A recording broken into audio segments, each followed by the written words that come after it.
हवा महल।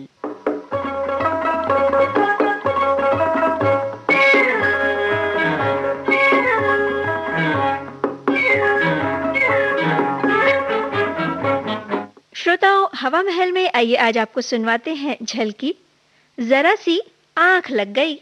लेखक और निर्देशक गिरीन्द्र प्रसाद।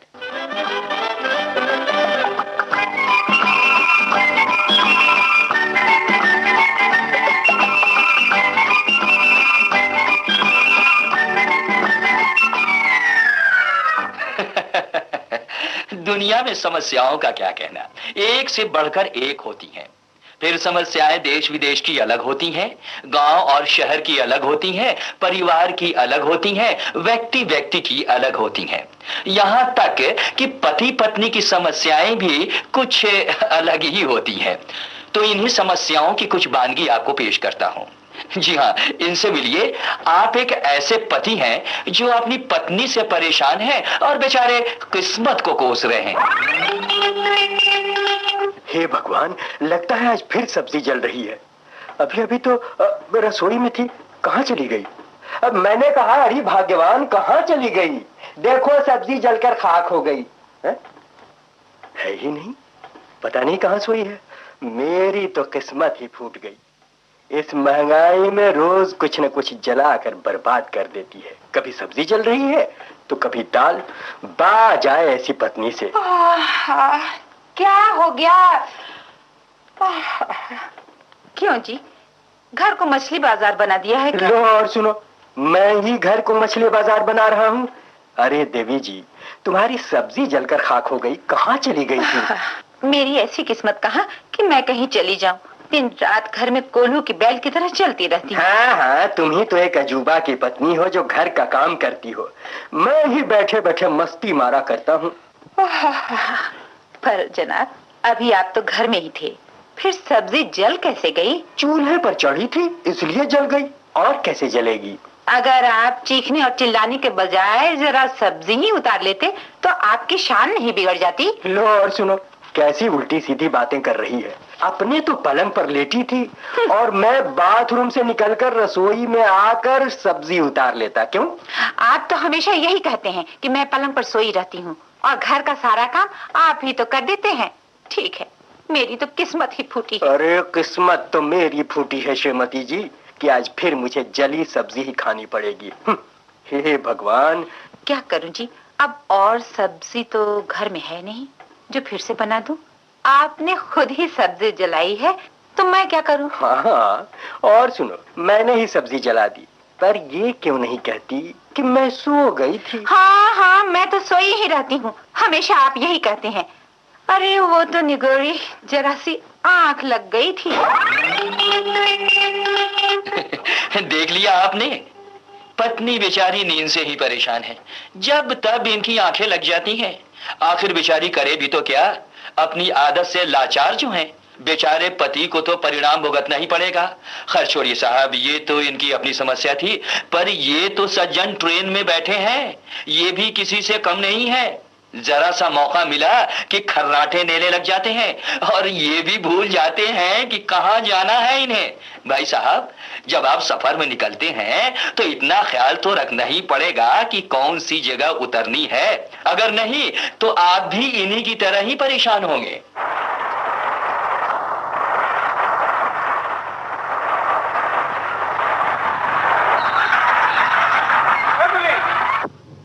ये कौन सा स्टेशन है भाई साहब? अभी दिल्ली दूर है भाई साहब, इत्मीनान से सोइए। अरे नहीं भाई साहब, मुझे दिल्ली नहीं जाना है, मुझे तो कानपुर ही उतरना है। कानपुर?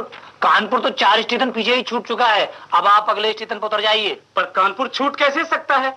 ट्रेन तो इतनी फास्ट नहीं है। ट्रेन तो फास्ट नहीं है, पर आपकी नींद तो बहुत फास्ट है जनाब। वाह साहब, आप मजाक करते हैं।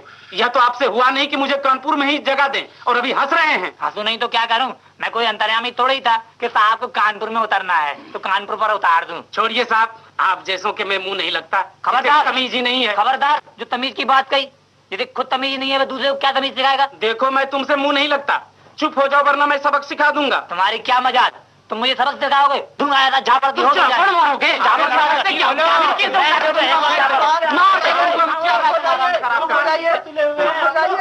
आप लोग आपस में झगड़ते ही रहेंगे या आप भी उतरेंगे और आगे जाने का इरादा है क्या? हाँ साहब, कुछ लोग ऐसे होते ही हैं जो दूसरों की परेशानी में मजाक उड़ाते हैं। फिर तुम जवान संभाल कर बातें करो, नहीं तो ट्रेन से फेंक दूंगा। छोड़िए साहब, आप ही चुप हो जाइए। इन्हें दूसरों से उलझने के पहले अपनी गलती खुद ही मान लेनी वाह चाहिए। साहब, आप भी खूब बोलते हैं।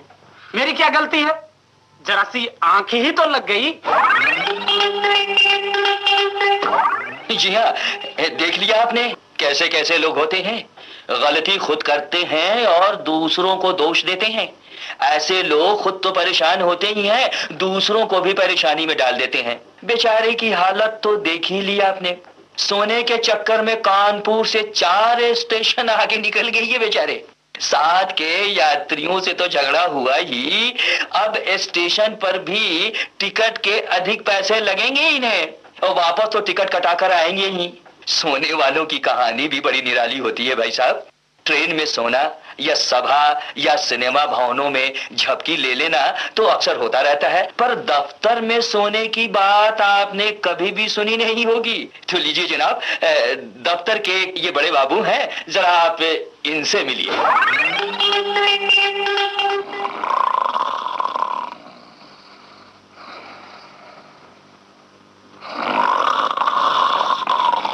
बड़ा बाबू नमस्कार।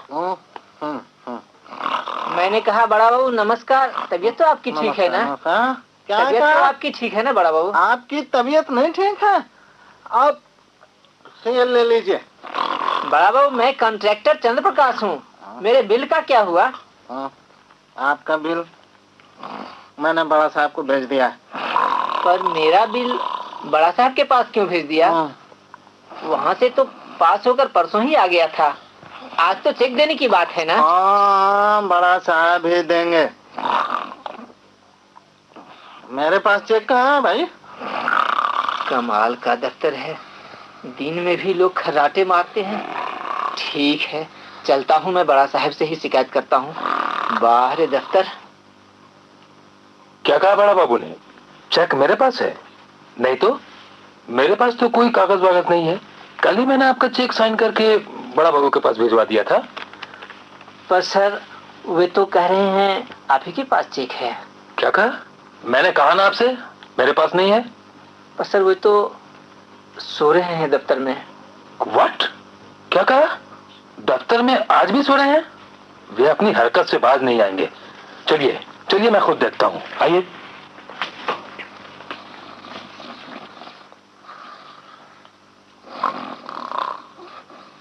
बड़ा बाबू,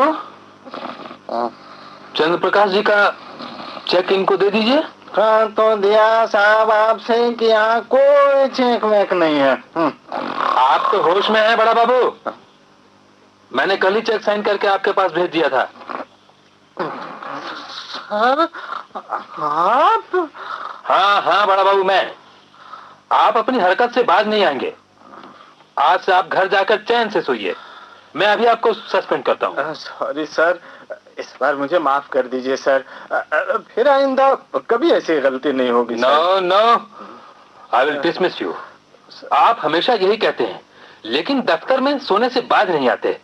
दिस इज वेरी बैड बड़ा बाबू। सर, मैं सोया नहीं था सर। व्हाट? मैं अपनी आंखों से देख रहा हूँ। नहीं सर, वो तो जरा सी आंख लग गई। ये थे दफ्तर के बड़ा बाबू। आखिर ये बेचारे करे भी तो क्या। छोड़िए साहब, हमें क्या मतलब उनसे। ये हेडेक तो उनके बॉस का है। फिर ये तो कुछ भी बात नहीं। अब जो नमूना आपको मैं पेश करने जा रहा हूँ, ये भी कमाल ही है। कमाल। अगर इंसान जाग रहा हो तो आंखें लग भी सकती हैं, पर सोए हुए की आंखें खुली रहे और वो चलता भी रहे तो बात कुछ बनती नहीं। पर आप खुद ही देख लीजिए, ये सज्जन अपने ही घर में कैसे फंस गए हैं।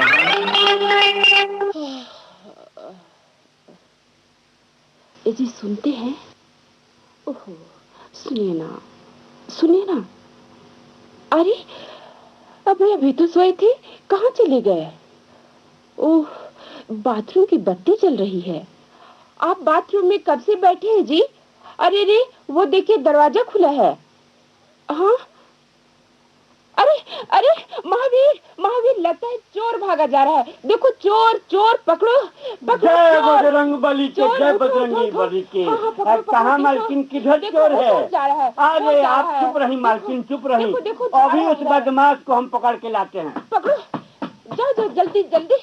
अरे चोर पकड़ो, आप पकड़ लिया। आप क्या बताओ बच्चों, मेरे ही घर में चोरी करने के लिए सूझा था। तुझे मालूम नहीं, मेरा नाम बजरंग बली है। बजरंग बली है, बजरंग बली। तेरी गर्दन तोड़ दूं। हाँ अरे गर्दन छोड़ दूं भाई। अरे तो तुझे प्यार करूं, तू है कौन? कौन है तू? और कहता है कि मैं चोर नहीं हूँ, तो क्या तू मेरा मालिक है क्या? मुझे अरे अरे सुनते हैं जी? ओहो सुनिए तो, बाथरूम से निकलिए तो बाहर। देखिए चोरी हो रही है घर में, आप सोए हुए हैं। पता नहीं क्या करें, कब तक क्या कीजिएगा। अजी उठिए उठिए उठिए, महावीर पकड़ो पकड़ो। ये लीजिए मालकिन। हाँ बड़ा आया है चोरी करने के लिए। चोर पकड़ा गया। मालकिन कहता क्या था, हमारी सुनी ना। वो कहता था मुझे छोड़ दो, अभी मैं चोर नहीं हूँ। लगता है कि तुम मेरा मालिक है क्या? अरे चोर नहीं हूँ, अरे मैं तुम्हारा मालिक हूँ। बड़ा आया है गाली देने वाला, बड़ा गाली देने वाला। ला महावीरा, जब झाड़ू दे तो अभी मालिक हूँ। अरे चोर नहीं हूँ। मालकिन मालकिन, मैं बत्ती जला के देखते हैं। जला दे। भाई जी, ये तो आप ही हैं। मालिक है। आप तो हमारे मालिक हैं जी। क्या हुआ महावीर, तुझे अपने मालिक को मारते हुए नहीं आई? तेरा हाथ नहीं गल गया रे महावीर? हे भगवान, तू अभी निकल जा मेरे घर से, अभी चला जा। मालकिन आप ही ने तो कहा था कि घर में चोर आया है। मुझसे बड़ा भारी पाप हो गया मालकिन, मुझे माफ कर दीजिए मालकिन। चोट आई, क्यों बिगड़ती हो? हाँ रमा, गलती तो मेरी ही थी। चलिए चलिए, नींद में ही बाहर निकल गया। बजरंग बली, ये लीजिए पानी पी लीजिए। मालिक बजरंग बली। हे भगवान, आप भी धन्य हैं। मैं तो सोच रही थी कि बाथरूम में आपकी आँख लग गई। जी हाँ, तो देखा आपने कैसे कैसे नमूने हैं मेरे पास। सोने वालों की कमी नहीं है।